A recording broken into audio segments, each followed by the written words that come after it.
There's a point in my life where I remember every single Monday making the same promise to myself. Like, this is the week where I actually be consistent in meal prep and go to the gym, and each Friday and Saturday I find myself completely disappointed, wondering where did the week go wrong? Between work piling up, serving at church, there was too much clutter in my life for me to find the exact place where it was breaking my consistency. And so by the time Wednesday rolled around, I felt completely overwhelmed and decided that I just needed a break, some type of relief to help me keep going, because it felt so overwhelmingly clouded. But every time I fell for that compromise, I was also breaking a promise to myself and breaking the trust that I was the man that I said I wanted to become. Every time I did this, I didn't realize how much toll it was taking on my mental health. It was slowly creating a new belief inside of me that I am not capable of being consistent and disciplined, that I was never gonna really make this transformation of getting a better job, becoming the man that I said I was, and getting in the gym and becoming in the best shape of my life. And the only way that actually started to change was not just by saying different things or even doing different things. It was in the belief that I had about my time and about myself. And most men I see stuck in this that are in a place where they never imagine themselves being addicted to pornography, being overweight, gluttons, but still in the church serving, hoping to be married one day and get in the best shape of their life.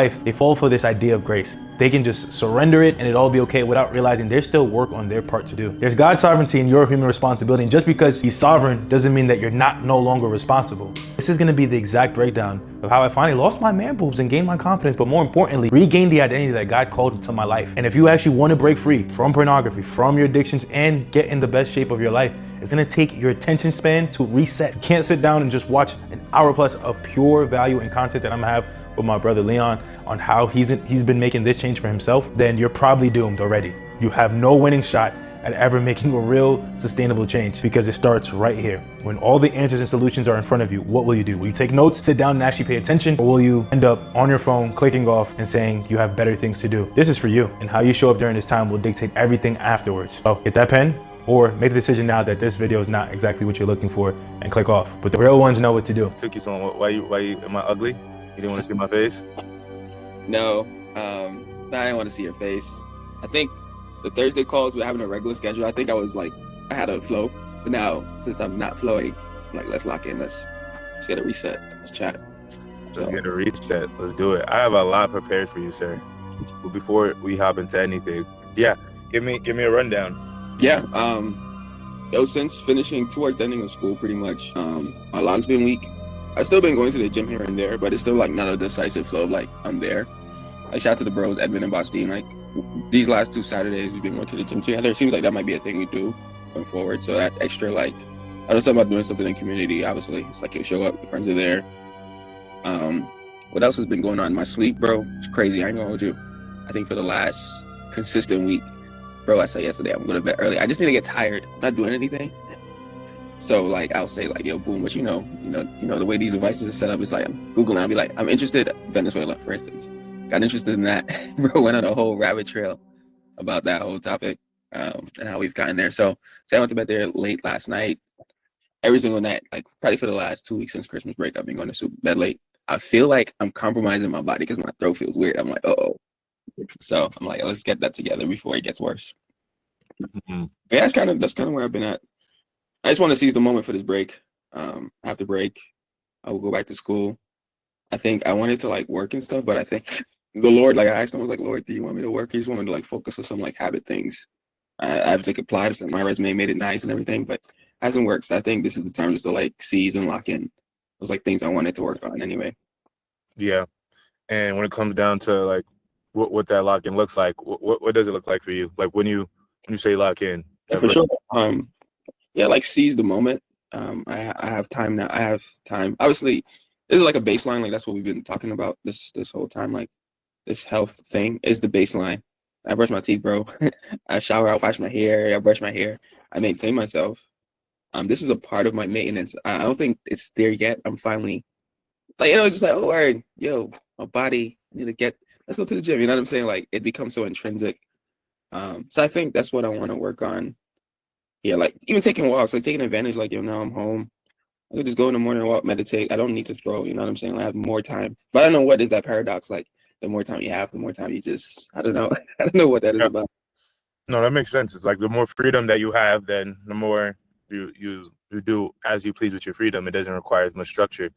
Yeah. Like you have to set up your own structure. So, I mean, it sounds like you fall into some rabbit holes around bedtime, and then some like doom scrolling. But I guess like, is there anything else like that kind of shows up that is knocking you Yeah. into the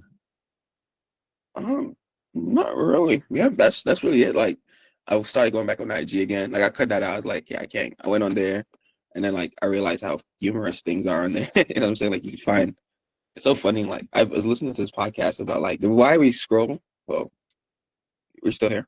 Yeah, I'm with you. It just took me to a different thing. We come back over. Why we scroll is that like like a book. You read a book, it's like done. But like what happens is the internet is very infinite. So I guess like your brain wants to finish things. Like for me, like if I started a video, I have to finish it.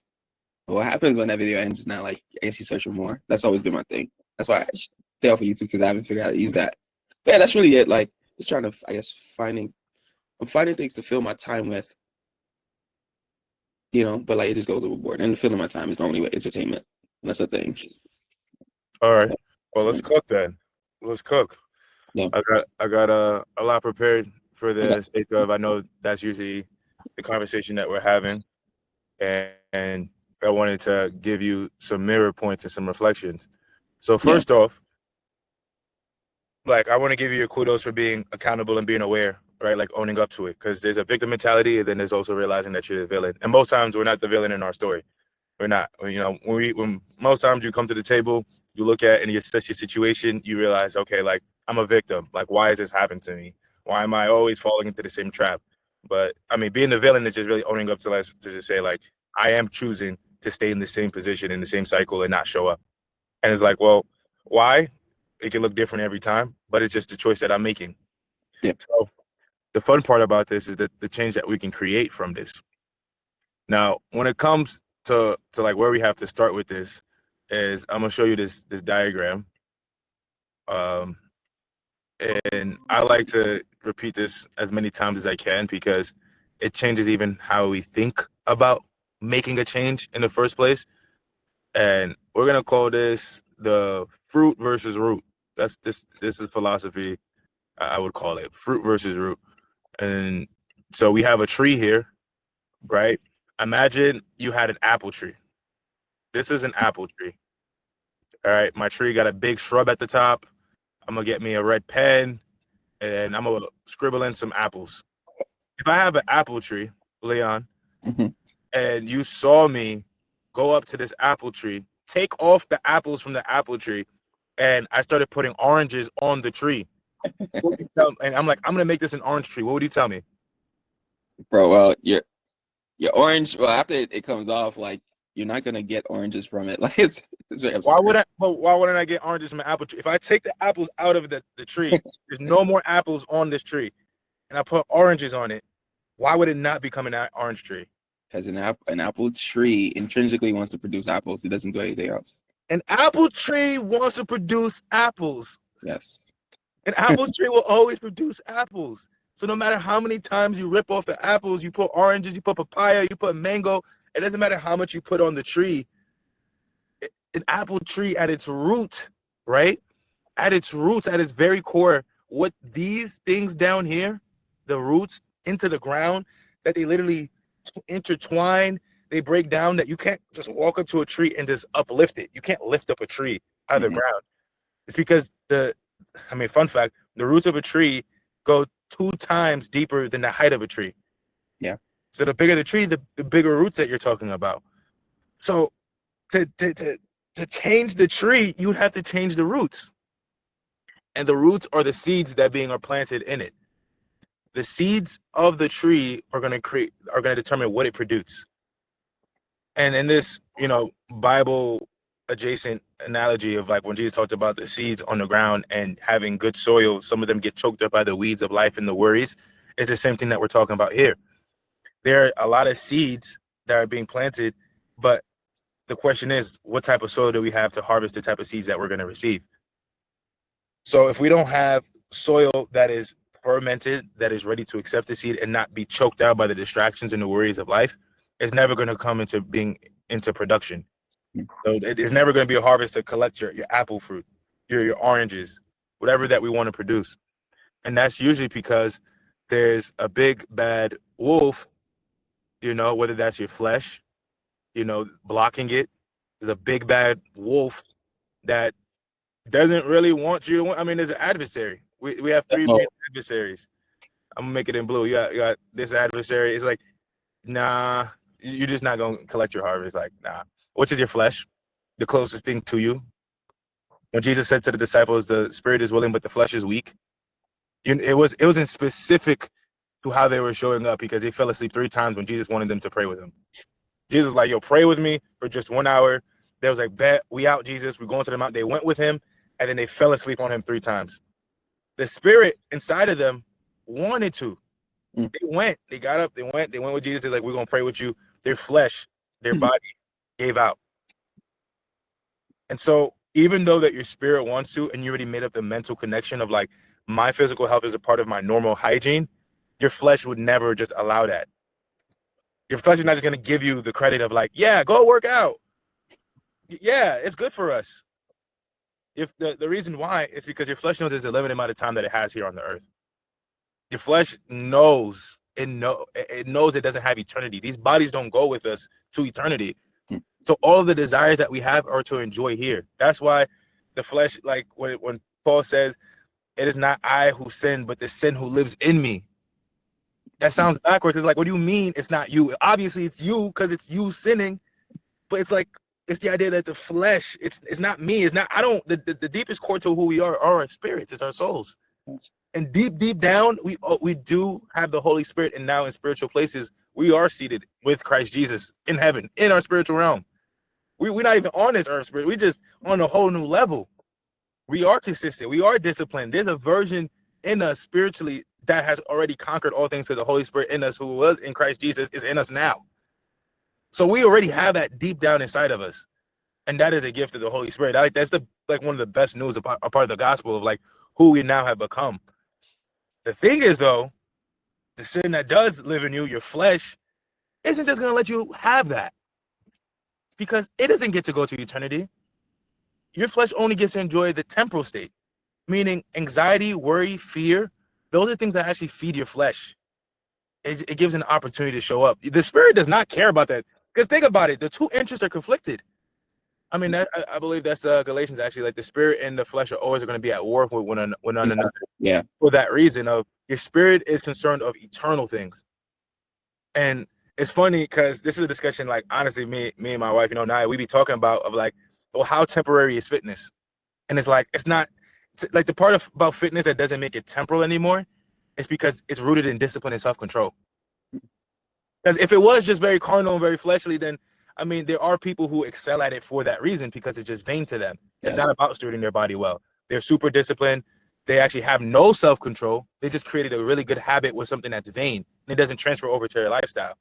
So that's why you can see some dude who's probably like super brolic in the gym, but then he also like doing his thing with the shorties, and he just like his finances is all over the place because it's just a habit. That's what it was. It never converted. I see. But also, if you look really deep down, you'll also see gaps, because nutrition will snitch on anybody. Nutrition will snitch on anybody. If you're inconsistent with your nutrition, like the lack of self-control, I think it will show in other places too. Nutrition is the hardest grip because food is a necessity, and we can use that as an out to give ourselves grace. So even the best dudes who are consistent in the gym, if you look at their diet and nutrition, usually that can snitch on anyone. And that's just like my biased opinion. But when it comes down to what we're talking about with fitness and self-control and discipline, I think that's why God made exercise good. He made exercise good because it's a way for us to master our flesh, that we can use the power of the Holy Spirit, because it says he gives us self-control, a sound mind, and power. And what other way than to express that power that we have in the Holy Spirit than triumphing over our flesh on a daily basis, stomping on his head every single day. Yeah.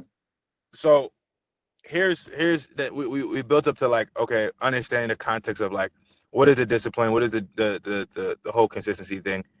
I think also recognizing this is a daily journey. There are times and seasons, and even for myself as ambitious and understanding this, is like, we're also not robots. What consistency means isn't this, right? I'll draw another diagram. So if this is, let me type it out. So if you had a bar chart, and you had Monday, you had Tuesday, Wednesday, Thursday, Friday, right? What consistency is all the way through, right? Meaning consistency doesn't mean every day you hit the same mark every single day. Leon, you tired? Yeah, because I low-key woke up. What time? I woke up at 6, bro. But again, went to bed late. I was like, my body needs the 8 hours, so I pushed. It was like till 7:45. Like I need to get up, make this appointment. Well, there you go. You have accountability. I mean, wake up. I mean, that's why we're here. I mean, you booked it. You know that you had to show up. Now we're here. Yes, sir. That's the point of accountability, though. If you know you have something on the dot that you have to wake up for that somebody else is expecting you, and you got me for that. Yes, right? yes. So consistency Monday through Friday, is it just across the board looking the same thing? This is what most people think consistency looks like. Monday, Tuesday, Wednesday, Thursday, Friday. I'm super consistent. I'm locked in the gym. The bar. Yes, that's just a bar. You hit the bar every single time. What consistency really looks like, the people who have the best success, the way I made my transformation, the way that I keep my results, the way I always keep getting better. That's mad love. That's mad love. But give me a second, Mom. I'm talking to my mom real quick, Louis. Give me a second. Let me just. Okay, Mama be right. He's one too. They got Oh, I see.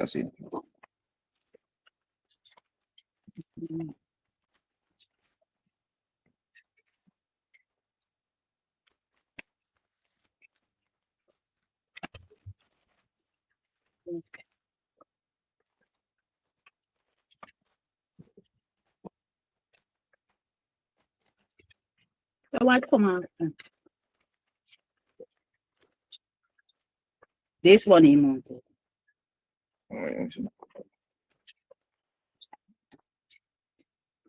There it is.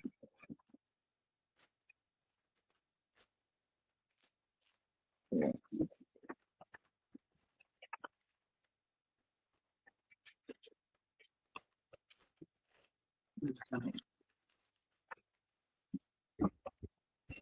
Yes, sir. We back. So, let me grab it.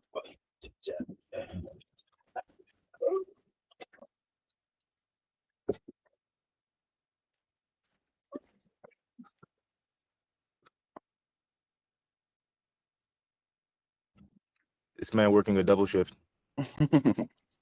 Yeah, we back. All right. Consistency bar.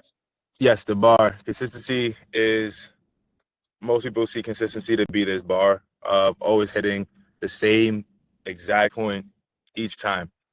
Now, what consistency really looks like is on what is this? Yeah, this is my eraser. So Monday, you might be here. It's Monday. It's crooked. Not that high. You're not feeling the best. You're not feeling 100%, but you still show up anyways. Whatever your 100% looks like Monday, it's probably 20%, 30% of what you know. Tuesday, you got the ball rolling. You're more like halfway. You're trending upwards. Wednesday, you're expecting to feel better, but you probably did almost the same thing, a little bit less than Tuesday. Thursday, you to the moon. you killing it. Friday, you probably like take that momentum, be like, if I did it Thursday, I could do it Friday, and you hit it. This is what consistency actually looks like. Consistency is the everyday approach to the best that you can do. Now, the reason why this doesn't apply to something like steps is because steps is 100% within your control, and you can control your steps. Steps don't actually take effort. Steps takes intentionality. So when you want to get enough steps in a day, that's not determined on, how good I feel, how much am I up for it. It's really because you're not being honest with yourself and being intentional to say, I don't want to get up and go outside, even though that I know it's going to be a blessing and be beneficial. Yeah. By getting steps, I got 3,000 steps just from walking inside the crib, just pacing around. I did not go far. It's just pacing back and forth, back and forth.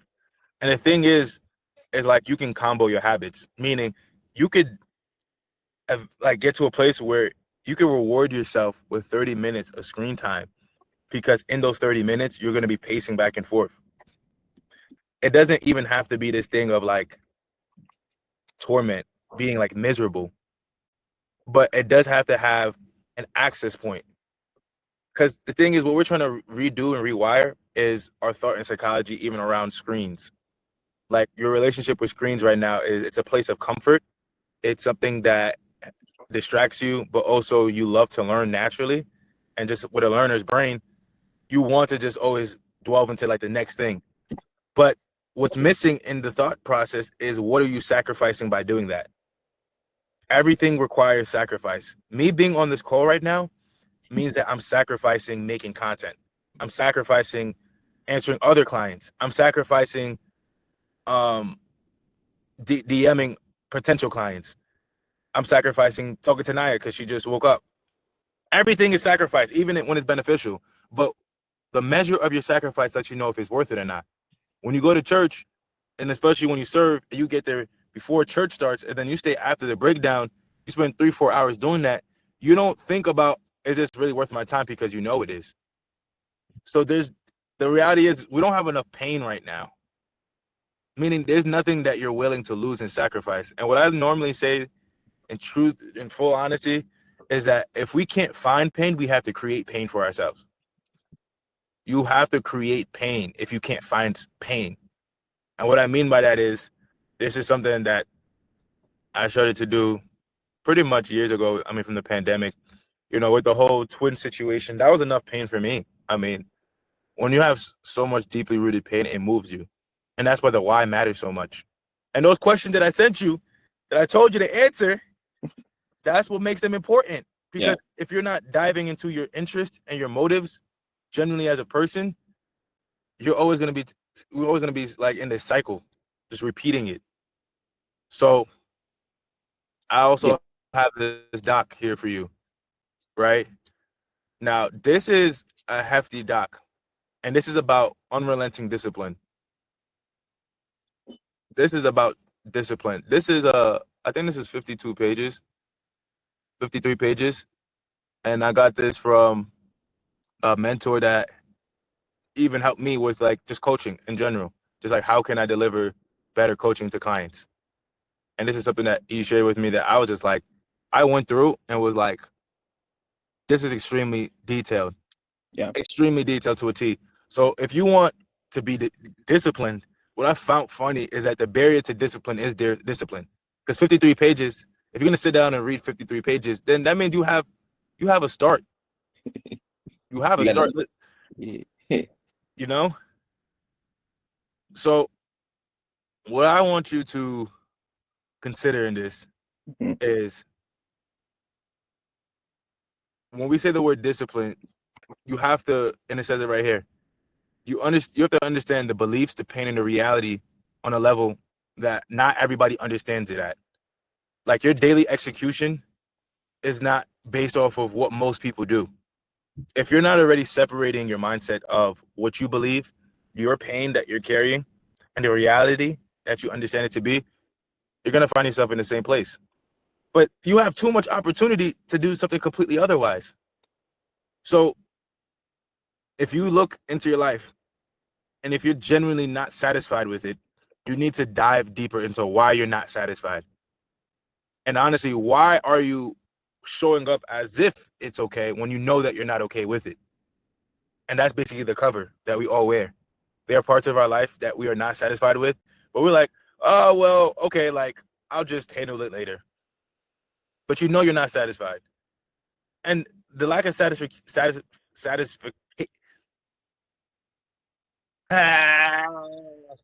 Satisfaction. There you go. I was like, satisfaction. That's a satisfaction. The lack of satisfaction does not mean the lack of contentment. You could be content and also want to grow. So, like, what are we doing if we just being content of like, well, yeah, I got to the gym and I'm doing my best and I'm just doing what I can. Woe is me. Or it's like, I'm proud of how far I came. I know I've accomplished a lot, but I also know on the other side of this, I have a little bit more.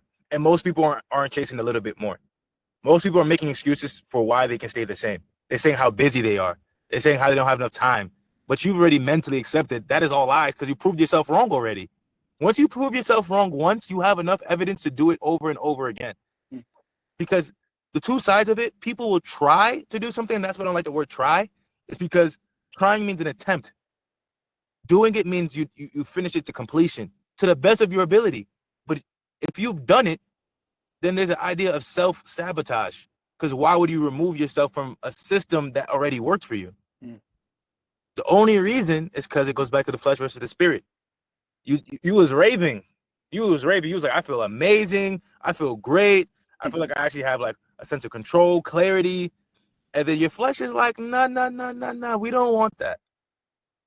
Let's stay up. Mm. But you're also making decisions, and I shared that doc with you of how you make decisions on a fast or slow pace. On a fast pace. Right. You're just snapping all your decisions fast. You're not even thinking about your thoughts. And it says take every thought captive and surrender it to the feet of Jesus. So it was like, what thoughts are we not even filtering? Oh man, I need to start questioning my thoughts more. I thought we did this exercise like in a call. I need to do that more actually. Yes, listen, these are reminders that are necessary. These are reminders that are on an everyday basis.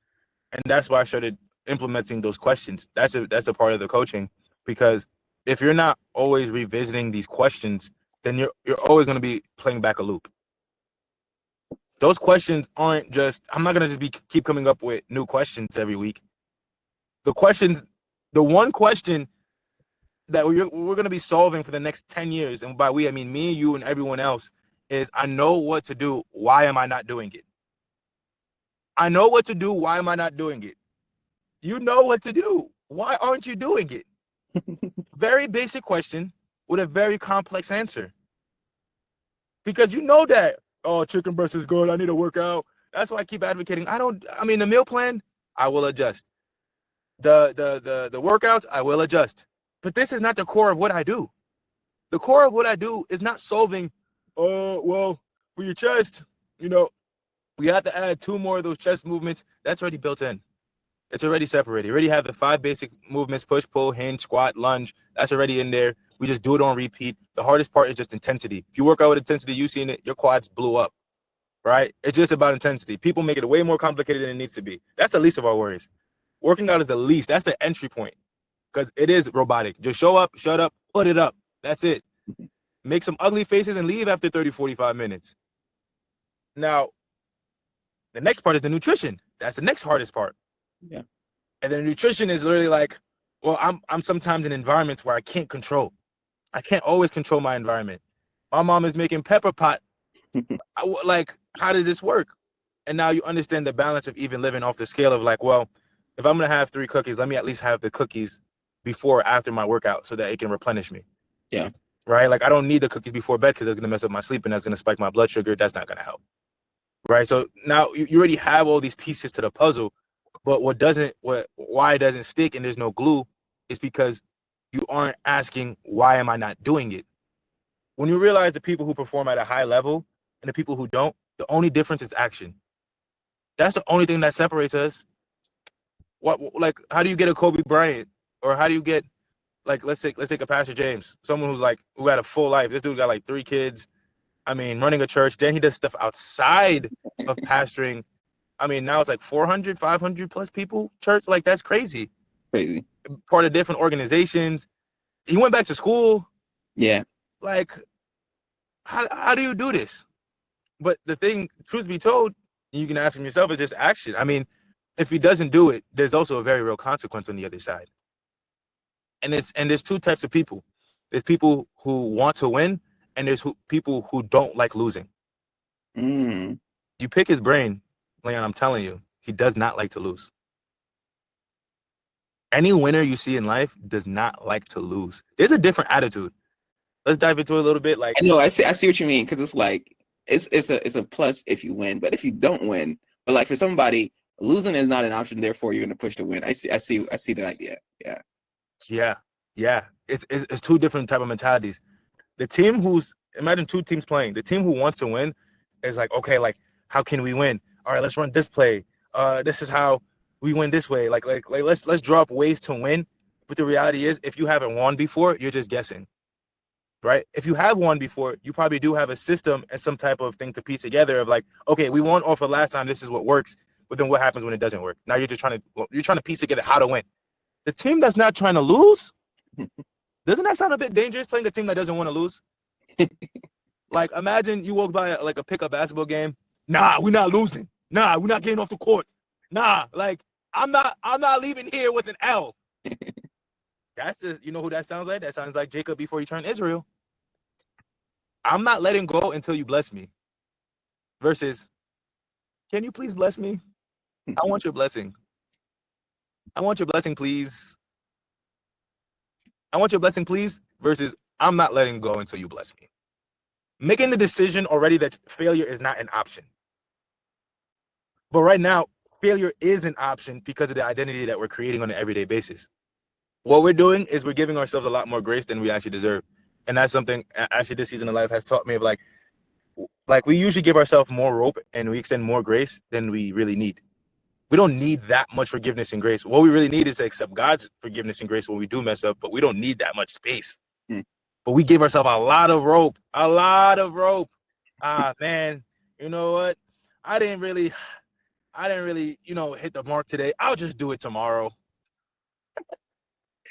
It's 7 p.m. It's 7 p.m. It's 7 p.m. It's 7 p.m. You have enough time to actually turn the whole tide. You can flop the whole day, but you're like, man, it's over.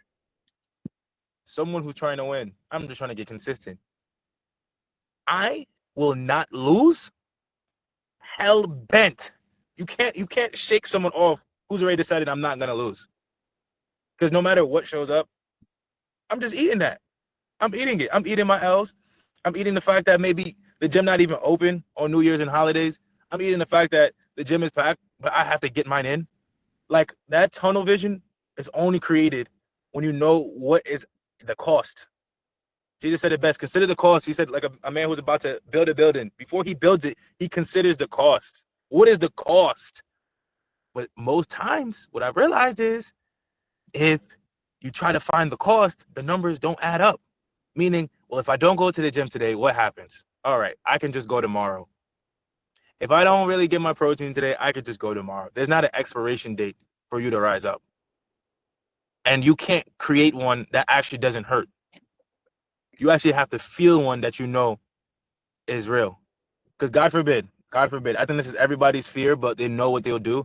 If you had 90 days to live, the way we would be prayer warriors, bro, the way that we'd be like, yo, God is going to have to give me an extension, the way that, let's say, like, God forbid, this diagnosis don't even come with, like, any, like, physical ailments, like no chemo. You just got 90 days.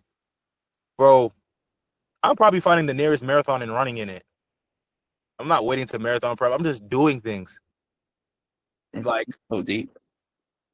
But this is the approach that you've heard me say before. You know where I'm going with this. The reality is, we all already have a time clock. This is the funny part.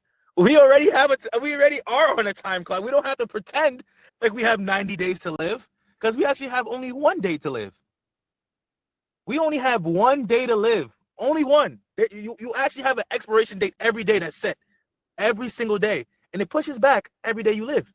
You know why? Because we don't know the time, day, or hour when Jesus comes back. You know this. You know where I'm going with this. Yeah. You know where I'm going with this.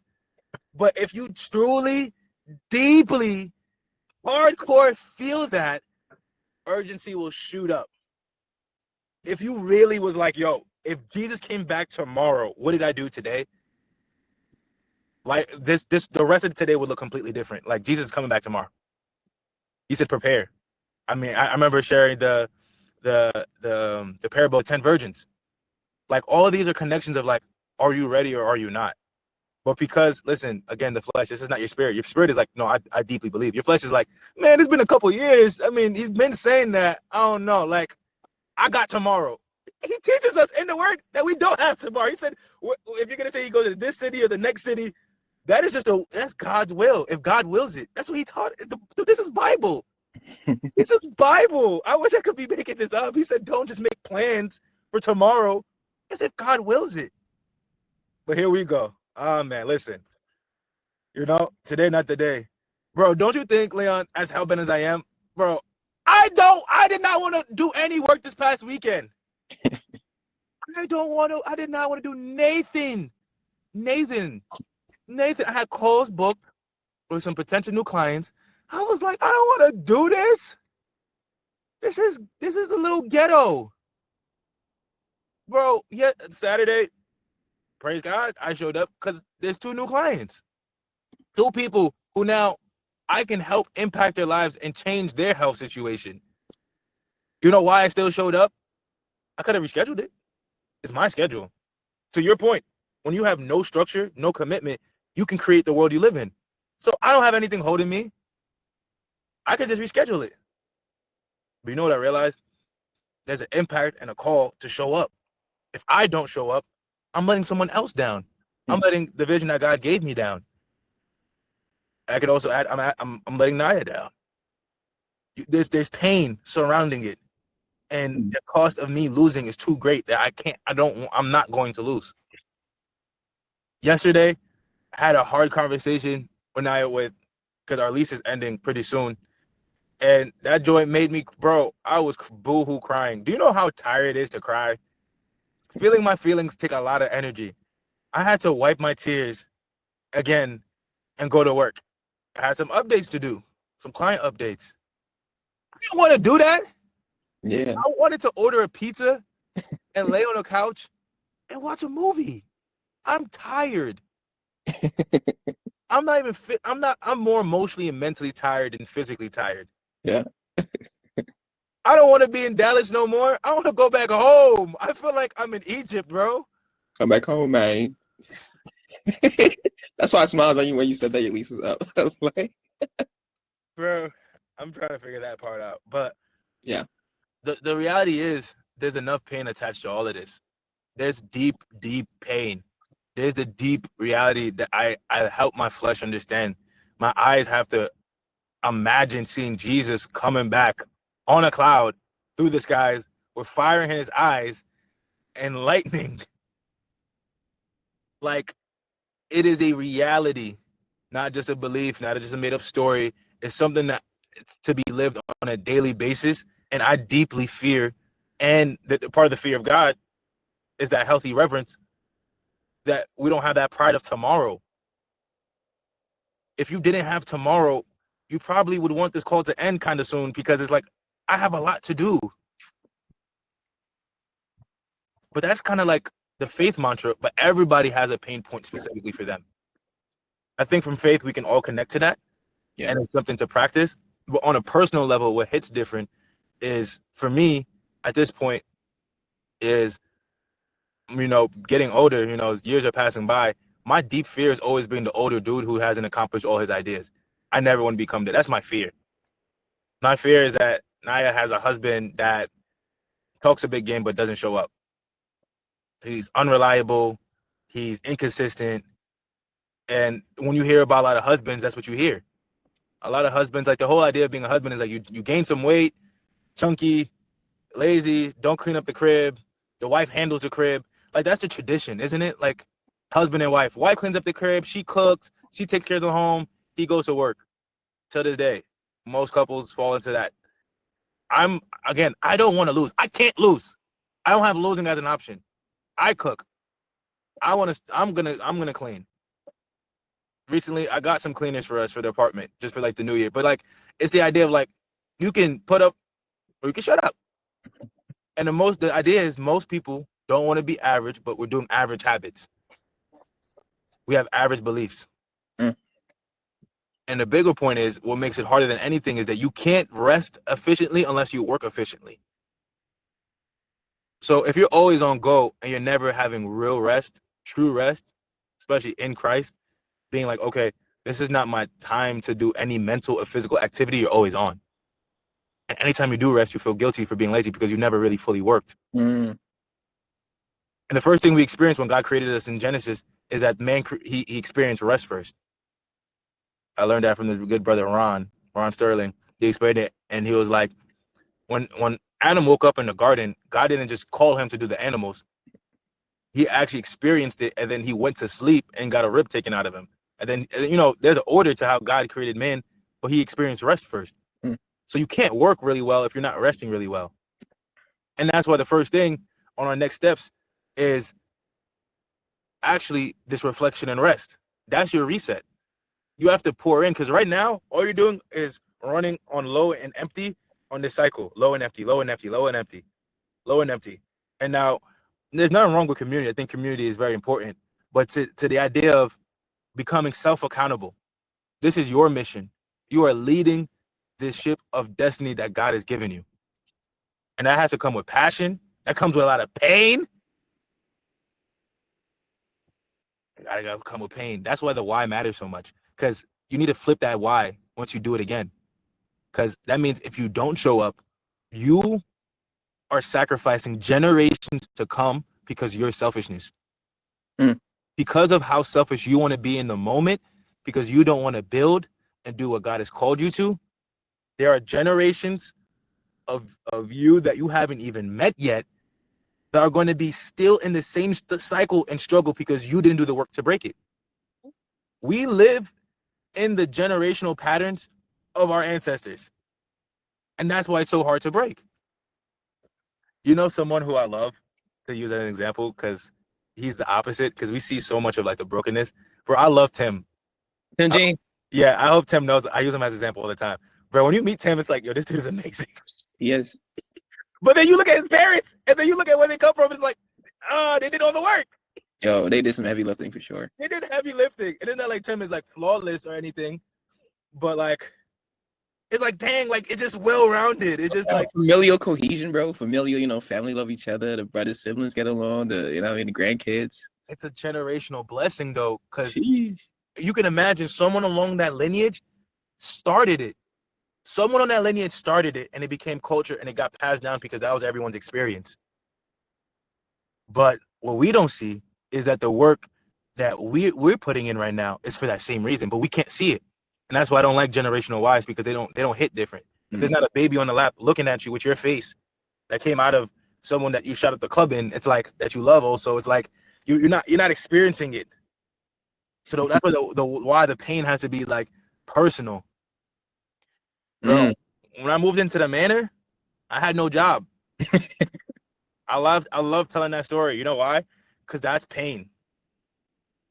Realizing that I made a commitment and put my name down for something, and I have no idea how I'm paying my rent. Do you know how fast I got to work? Do you know the level of urgency that puts of like, yo, I have 28 days to come up with $800, and I have no job. You move pretty quick.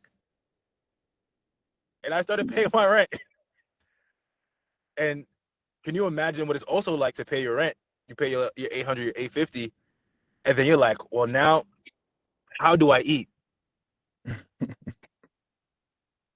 Problems and pain that move you.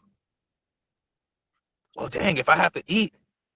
And that's why people with like less than fortunate circumstances have such the best hustles, because they have so much pain. That's why it breeds the best athletes, the best actors, the best stars, is because they have so much pain.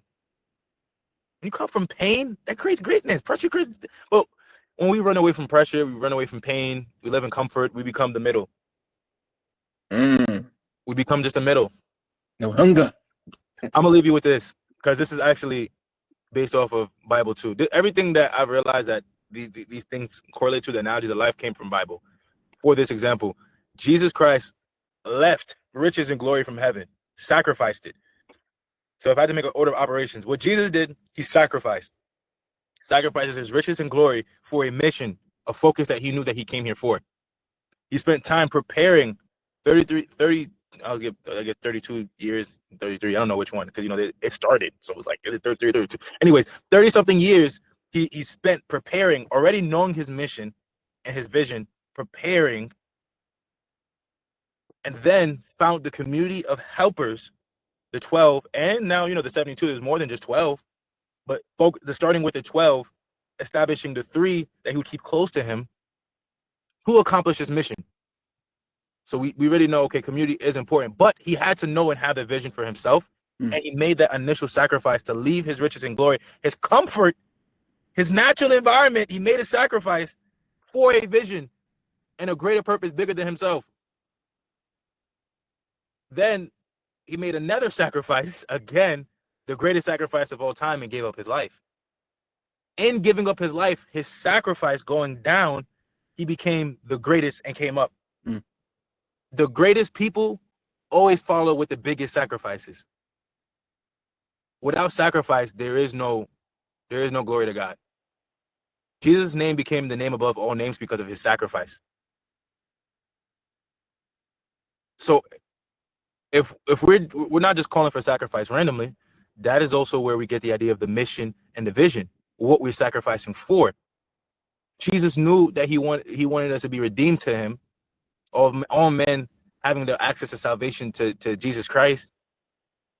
And if he didn't do it, it would be too much pain not to have that reconciliation. He didn't want us to go through that pain. That was a cost. If he wanted us to get reconciled and be right with God and come closer and draw near to him, it would require that sacrifice. He considered the cost. He said, yes, I'm going to do it. He showed up. He sacrificed. He made the sacrifice necessary. For us, we're faced with the same thing in being Christ-like. What are the sacrifices in your life that you are running from, literally running from? When you procrastinate, you're not going to the gym, you're not doing the diet, you're not doing the nutrition, you're not logging, you have no tracking, you're not doing any of it. You are simply saying in your actions, you're saying, this is not worth my time. I would rather enjoy and have the pleasure of right now than the preparation of tomorrow. I would rather lie to myself and believe that I have tomorrow and be prideful and have the self-assurance to lie to myself and say, oh, I could do it tomorrow, not knowing whether you do or not. Versus when we talk about, there's people who are trying to win and there's people who don't want to lose. Trying to win is trying to change the fact that you have tomorrow. It's trying to change the fact that you even have to show up on an everyday basis and you're so tired because you've been showing up so consistently, then rest consistently. The idea is, when you don't want to lose, you recognize the sacrifice and having the fear of God, of saying, I don't know how long I have.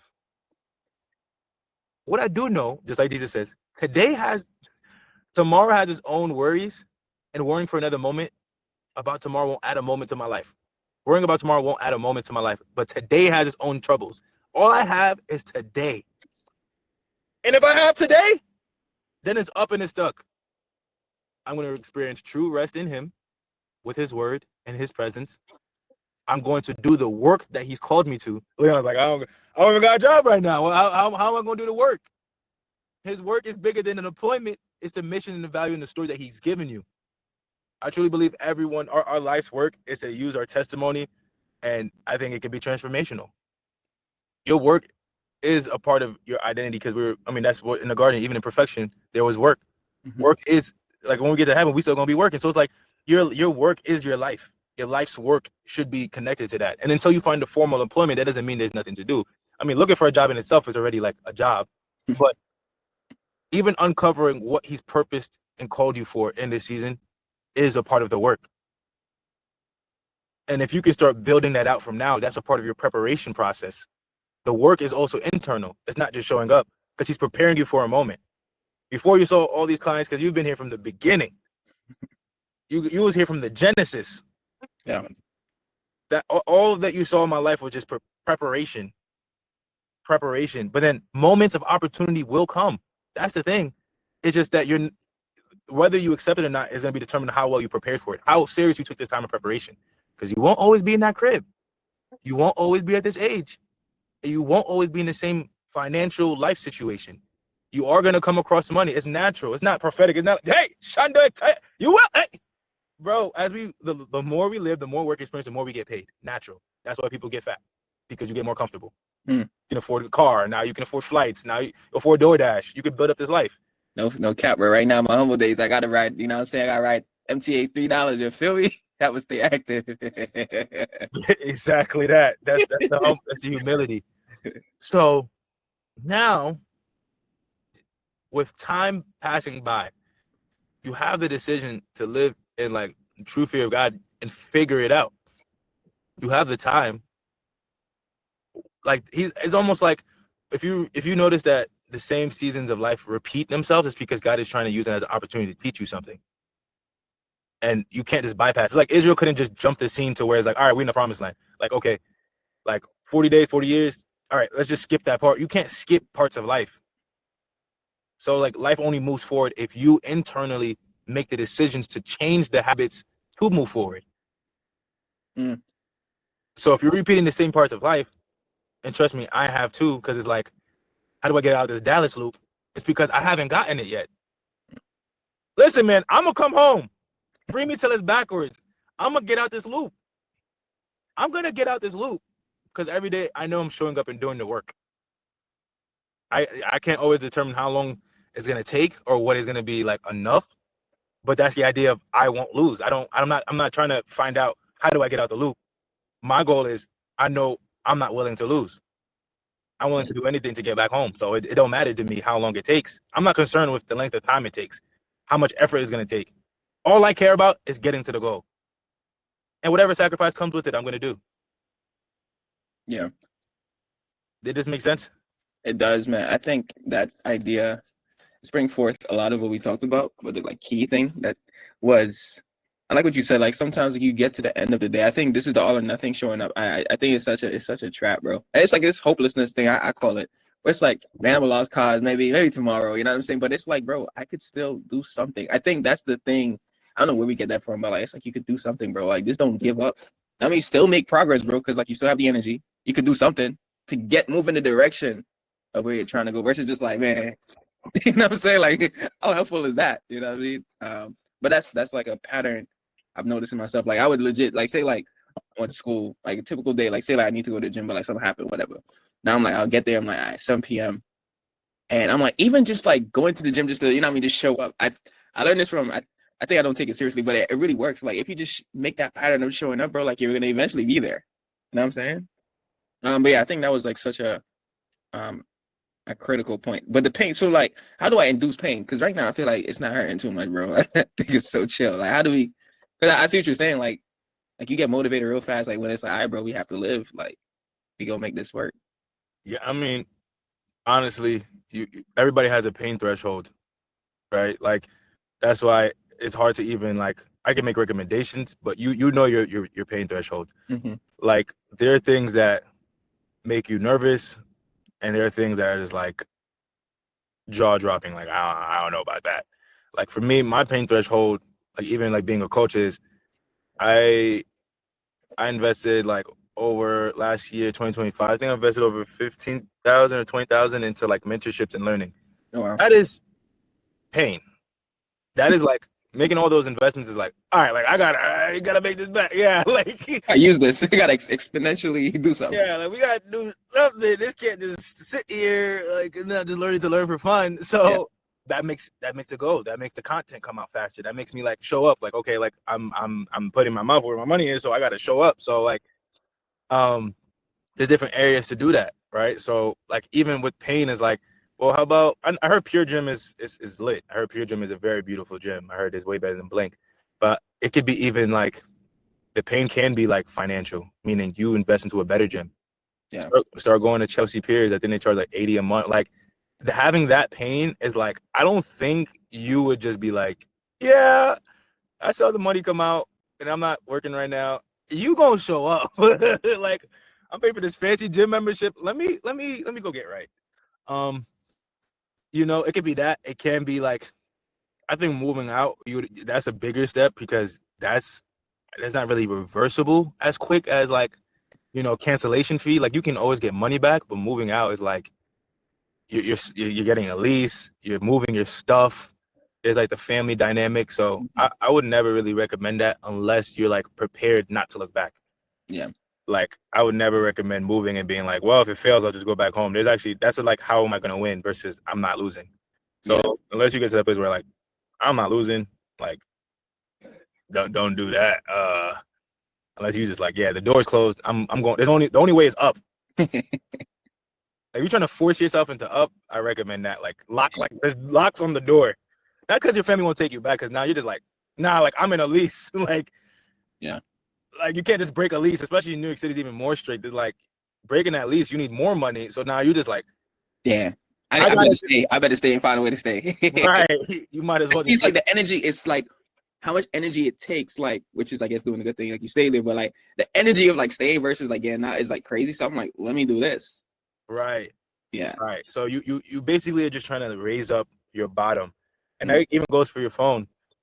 There's and I think the thing is with recommending stuff like the sleep complex, melatonin, I think those are helpful. I think if you made like a habit out of taking melatonin every night, like 7 p.m., it could help. Yeah. Like there's something called the Brick app. It helps manage your screen time. And there's also like there's different apps and little things that could be helpful.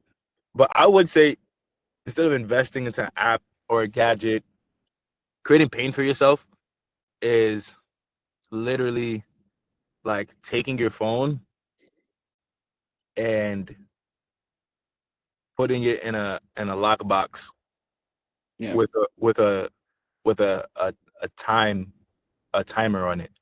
Like spend $20-$30 on Amazon to get a time box and literally like locking your phone away for 3 hours.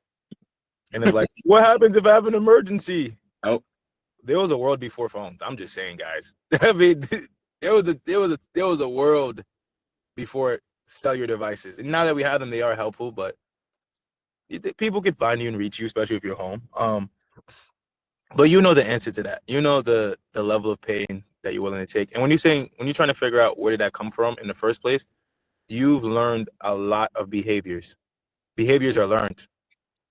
When they, like when they be like, oh, you don't got to teach a kid how to lie. It's also because kids watch people lie. Like I never did that in front of you. You don't have to teach sin, right? You don't have to teach brokenness because it's observed. Mm. You might have never used profanity in front of a child or they never watched profane things, but it doesn't. There's a root to everything again. So look at your parents, look at your family, look at your friends, look at everything based because that's what seeds are. Like seeds are things that come. So even what I'm doing right now is a seed, right? And I learned this just yesterday. I heard the pastor sharing this of like the best way to learn something is you can hear it, you retain only like 5 to 10%. You can take notes like you're doing, and that helps you retain up to 20%. Or what helps you retain up to 40%, almost half of everything that we talked about today, is to teach it to someone else. Hmm. But then it comes the intimidation of like, well, am I good enough to teach something that I'm struggling with? The idea is there's no arrival. That's a lie. I'm doing the same thing I'm teaching you. Mm. That's the whole fluke in like, well, how can I share this with my bro Edmund? Because they're practicing it. So you just, it is random. Yo, this is what I learned about discipline today. And it'll be deeply rooted into you. But imagine, bro, you spent years with these habits. You're not just going to pick them off. You have to look at everything that you've come from. You have to look at your environment. What is even like coming from Guyana, like what is the culture from where you come from? Things that you probably never lived through or remember, but are seeds that are in you. And you have to uproot those seeds and plant new ones. My parents are not anything close to taking care of their health. Yeah. Like when I stopped to realize one thing I'm working on right now, even though I just did a 3-day dry fast, one of the revelations is I actually struggle with not finishing my plate. Right? So around the holiday season, I noticed like I always finished all of my food. And sometimes I would like take some of Naya's food. But I was like, and during the dry fast, it really hit me of like, I have self-control to stop at my plate and not go get more and just like binge. I don't think I have a binging problem. I think it's like, if I don't finish all of my food on my plate, I feel incomplete. It feels wrong. Mm. Like throwing away food feels wrong. My Haitian parents have deeply, bro, oh my God. I did it yesterday. I was like, what the freak? Yo, this is like, it's trippy. I threw away the rest of the rice. I didn't need the rest of the rice, but I'm like, yo. So I've been practicing throwing away food. Yeah. I made a whole big chicken and there were like bones and stuff left. And I usually I would like murder them bones. Like I'm going in, like I'm not wasting it. There's some meat left. I threw away the pan. Yeah. I was like, this is tough. But it comes from a scarcity mindset. Mm. you know how they raised us, bro. I mean, you know better than me, but it's like, yo, don't you dare waste any of this. There are people who would die for your position. Yeah. And then you meet the people that would die for your position, and they basically maneuver the same way, and it's survival. But it's like I don't live in that, so what am I maneuvering? So yes, I'm becoming more American and throwing away food. My goal is with this is to eat to my my macros, my health goals, but more importantly, eat until I'm truly satisfied. Not eat till I'm full, because that takes a lot. I could eat, but I'm just undoing that work now of like, I notice,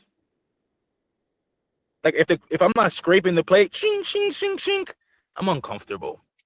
So like even with my meals on a regular basis, like sometimes I'm like, oh, like I could just save that for later. I don't have to finish it in one sitting. I already know the macros, I know the protein, the carbs. I don't have to finish it. So it's like, okay, I have to undo this. I have to unlearn my scarcity. Like it's not going anywhere. It's not wasteful. It's okay. Yeah, I've never thought about like saving food. Like some people like say like they don't finish their Chipotle, they'll take it home. I just never. That's not a practice I have. I know I think about it. I'm like, I never save food. I'm like, it's either in or something else. You know what I'm saying? I never thought about that. It's real. It's the little habits, how we see food, right? Like we already corrected how we see it. It's like, okay, like this has to be beneficial, nutritionist. If it's something that we enjoy, then we can enjoy it. But even the approach towards it of like, well, all of it has to finish. Yeah, that's not actual truth. That's just what we've been taught. Even with fitness, when you realize going to the gym, you start going consistently, and then your family may comment about it, or even like protein powder, like, yo, you on steroids. It's like there's so much space for forgiveness and grace. When someone's top priority is living and survival, it's not really how to build muscle. So if I notice one thing too, I noticed I've gotten better at completing tasks, being around Naya because she's like a task completer. But it's hard for me because I realized all I saw my parents do was go to work and go to church. And they would always push me to finish my homework, but I was it never, I guess it never really transferred over to like always finishing what I'm doing. Mm. It's something that that's what I'm saying. Like sometimes it's not just like a gap, but that's something my parents beat me for.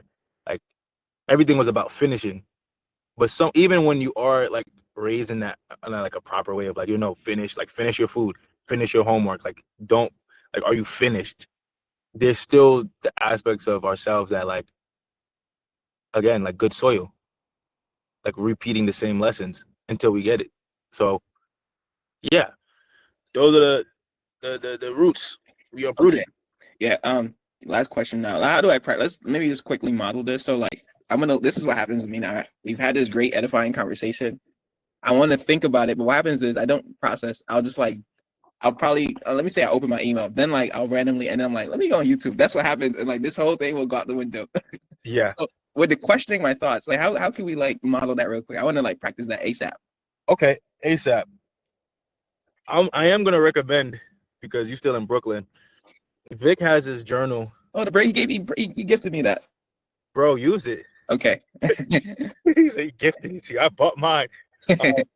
This is good because it gives a format for your thoughts. I'm actually have to text him like this is like amazing for me, because what happens is, like, to your point, you have all these thoughts, but if you don't know what to do, you're gonna end up doing anything. Like if you don't, that's the structure part, right? Yeah. Right. Same thing with like me. Like I have my whole calendar already structured out for the day, even if it's loosely. Like today, I still know what I'm doing right after this call. I'm actually gonna do this journal and get my Bible verses in. But if you don't know what's next in your day, there's gaps. And I feel you. I've gotten off of calls like this and went to scrolling, because if I don't know what's next, I'm gonna fill it in with whatever I want. So you do need that structure and steps to your day, and it has to be, and I've experimented with this. Here's like a pro tip. This is for free. I promise it's for free. The pro tip is, if it's not naturally conducive to the lifestyle that you can actually live, it's only going to create friction for you to run away from it. And I know you're probably laughing because you experienced that with the gym. right? Like if you set the gym at a time that actually doesn't really work for you mentally, not even like the flow of the day, but if you actually don't want to go to the gym at 5 a.m. and you have nothing to wake you up at 5 a.m., why are you going to the gym at 5 a.m.? Yeah. Right? Like I explain that to people like yourself all the time of like, you want to have this morning routine, but you also like are a newbie-ish to the gym. So there's no real reason for you to schedule the gym at 5 because you won't show up. The only reason why you show up at 5 is because maybe you had school at 7. Yeah. Right? Like, but if you wanted to go to the gym at 5, be there at 5:30, you would have to have a level of pain again. I'm preparing for a marathon. I'm preparing for a high rocks. You have a commitment. You don't want to lose. You want to show up. Or you're like, I want my morning time. If I don't go to the gym first thing in the morning as early as I possibly can, I'm never going to go. That do or die mentality. Oh, I just created something. All or nothing versus do or die. So implementing it means it has to actually follow the structure and flow to your day. For example, I started making more YouTube videos, right? I played around with, what if I made my YouTube video for the middle of the day or the evening? It never got done. I never recorded it. Yeah. You should do the hardest things first in your day because when you have the freshest energy.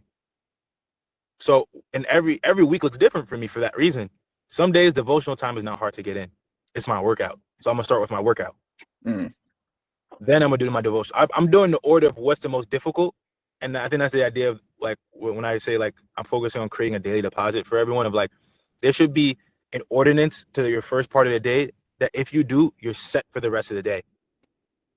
So you should think of what are the 4 things if you did on the morning, no matter what time you woke up. Like this order must happen. This order must happen. Yep. My 4 non-negotiables, no matter what time I wake up, that will always set me right on the day is going to be my devotional time, physical movement. Doesn't have to be a whole workout, mind you. You feel me? Like it's just a walk. It's just some pull-ups. It's some push-ups. Physical movement.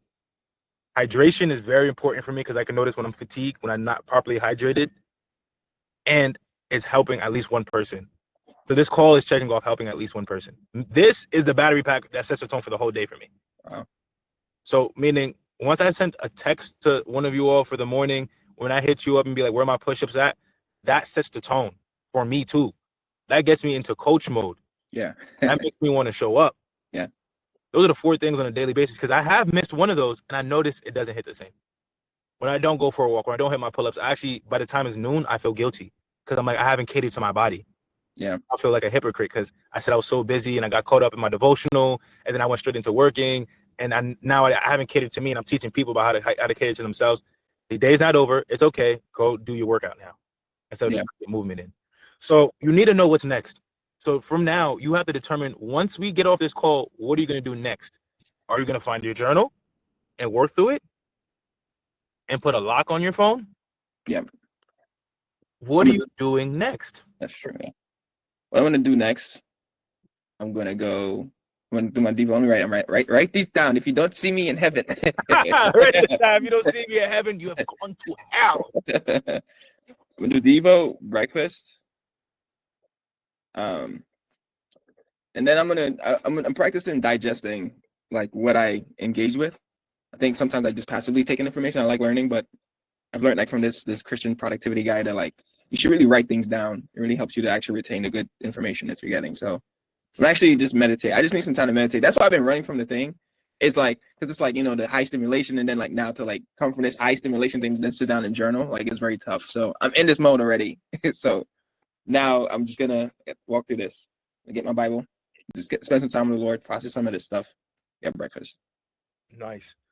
Yeah. There you go. And then you could put, I mean, when you get really good with it, you put time blocks on it.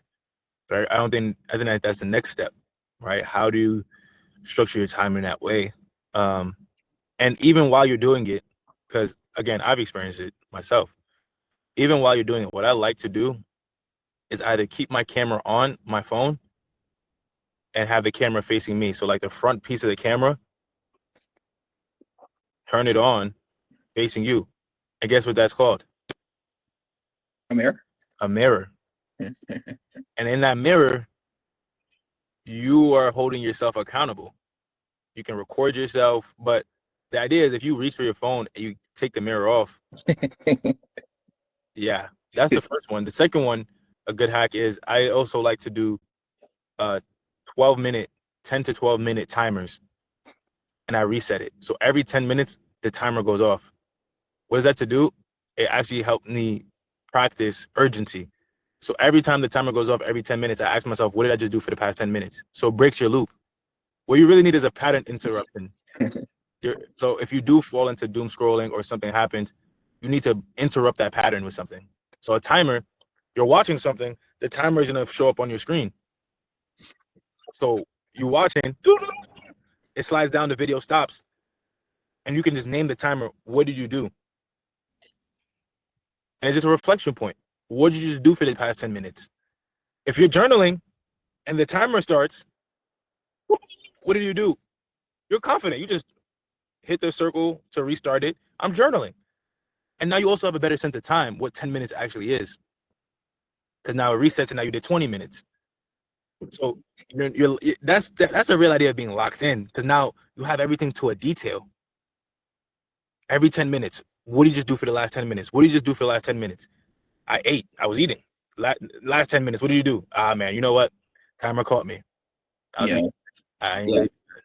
Yeah, that's one of the biggest takeaways from this call. I made me realize, like, I think that's what's a big thing in American culture. I don't know if I can only speak for American culture because I've lived there, but like, we just don't budget things at all. We just like move on automatic. We never take account, like that word account, like our time, our money. We just kind of live on automatic. And we look up and be like, oh, where did this go? You know, we never like look at like what we have and what we don't have to like use it in that's the way that we should. So yeah, my reassurance to you with the American culture is actually there's multiple sides to it.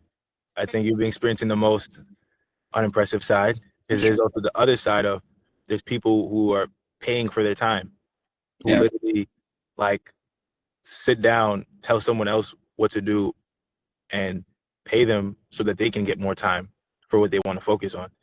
And that is what you call like high leverage activity, because now when you have that type of team atmosphere, people doing things that you could be doing, but now you save your time off of doing it, you're able to be freed up to do more. And that's like, you can also call it like the freedom trap, like most people are scared to do.